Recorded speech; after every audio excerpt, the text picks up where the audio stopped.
What is your best I called it moment? When I was in 6th grade, I became friends with a couple other girls in my neighborhood. We each had completely different backgrounds, but we just clicked. For years, we three did all the things good friends do. The only thing I, personally, didn't like was to stay over at the house of one of these girls. I'll call her Brianna. I'd sleep over at the other girl's house. They could sleep at mine, but I always came up with an excuse not to stay at Brianna's. She started to get her feelings hurt, but I ignored it.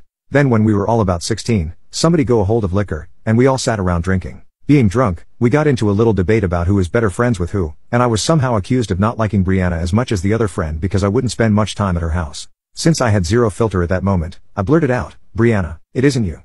It's your dad. He's a child toucher, I can tell just by looking at him." As soon as I said it, everything changed. I apologized. That didn't work, of course. Both of my best girlfriends dumped me that day. I still had a solid best friend, but I had to get myself a new group for sure. Also, they started bullying me a bit, but I just took it because of the horrible thing I said about Brianna's dad. I felt super guilty. 3 years later, I was out of high school, living with my best friend who was still friends with Brianna. I got home from class and there was Brianna sitting on the living room couch. It was so uncomfortable. I decided to try to apologize again. "Hey, I know you are probably sick of hearing this, but I am so very sorry for what I said about your dad, Brianna. Please forgive me, I still don't know why I'd say such a thing." She sort of chuckled and said, "It's no big deal, he touched all of us." I never questioned my intuition again, because I effing called it the second I saw that weirdo.